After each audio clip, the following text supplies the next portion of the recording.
بسم اللہ الرحمن الرحیم۔ آپ تمام جنگ کے قائدین اور میڈیا فوکل پرسنز کا شکریہ کہ آپ میرے ہاں تشریف لائے اور آج ہم ایک دوسرے سے مخاطب ہیں۔ آج کی یہ پریس کانفرنس جنگ ڈوین بناؤ تحریک کی قیادت کی طرف سے مسلمانان فلسطین کے لیے، ان کے ساتھ اظہار یکجہتی کے لیے اور احساس ہمدردی اور اظہار ہمدردی کے لیے انعقاد پذیر ہے۔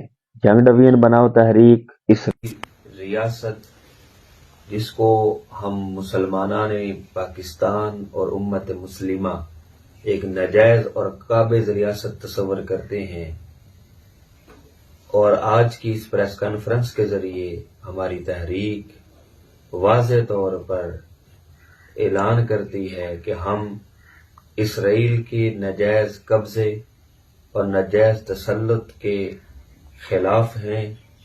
ہم اس کو قبول نہیں کرتے ہیں۔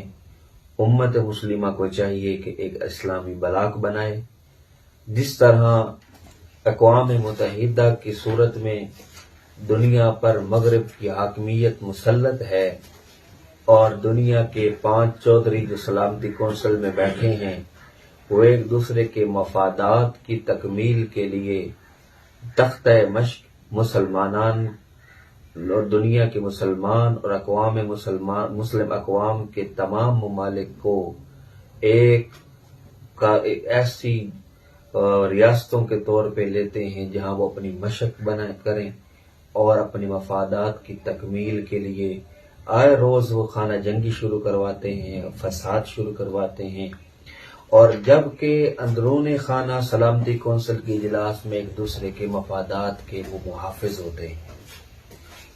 اسی طرح ہم چاہتے ہیں کہ اسلامی دنیا جمع ہو جائے، اسلامی دنیا جمع ہو کر واضح انداز میں ایک لائن اور ایک سمت اختیار کرے۔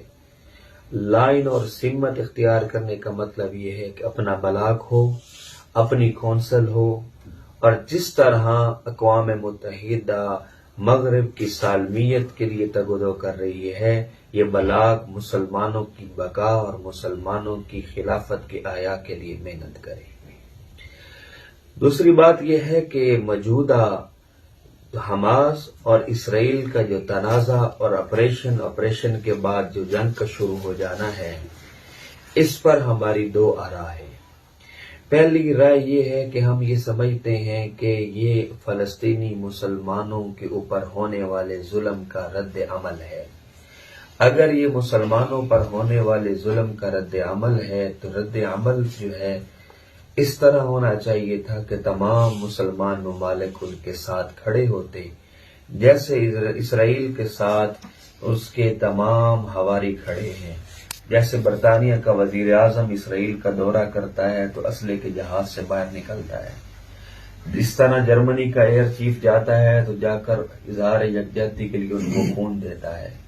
لیکن ہمارا OIC کا اجلاس جو گزشتہ دنوں ہوا ہے، ہم اس کے اعلامیے کی نفی کرتے ہیں، کنڈیم کرتے ہیں۔ اعلامیہ یہ نہیں ہونا چاہیے تھا کہ ہم اجازت نہیں دیں گے۔ آپ کی اجازت کے ساتھ کون سا حملہ ہوا ہے؟ یا اسرائیل آپ کی اجازت چاہتا ہے کہ وہ حملہ کرے اور آپ اجازت نہیں دیتے؟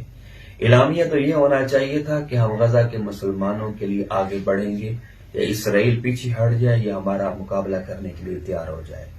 اعلامیہ تو یہ ہونا چاہیے تھا کہ غزہ کے ہسپتالوں میں جہاں اب سہولیات ختم ہو چکی ہیں، جہاں غزہ کے مسلمانوں کے لیے آکسیجن ہسپتالوں میں موجود نہیں ہے، وہاں ہم طبی سہولیات بھی پہنچانے کے لیے اپنے طیارے اور بحری جہاز روانہ کر رہے ہیں۔ لہذا اگر اسرائیل میں دم ہے تو روک کے دکھائیں۔ لیکن اعلامیہ جو جاری کیا گیا وہ ایسے تھا جیسے غلام اپنے آقا سے منت کے انداز میں کہتا ہے کہ 100 جوتے مار لیے ہیں، اب شفقت کریں، میرا جسم متحمل نہیں ہے، اب آئندہ کے لیے پھر تیاری کر لیجئے گا، فی الحال ہمیں معافی دیں۔ تو لہٰذا ہم اس اعلامیے کی بھی نفی کرتے ہیں، اور ہمیں ایک اور بات کی سمجھ نہیں آتی۔ ریاست پاکستان OIC میں اور اقوام متحدہ میں 2 ریاستوں کے قیام کا جو معاہدہ ہے اس کو مکمل کرنے کی بات کرتا ہے، لیکن پاکستان میں موجود مذہبی تنظیمیں حماس کی بات کرتی ہیں اور مذہبی تنظیمیں جو ہیں فلسطین کے حق میں اور یک ریاستی ایجنڈے پر احتجاج بھی کر رہے ہیں، مظاہرے بھی کر رہے ہیں۔ ہم کہتے ہیں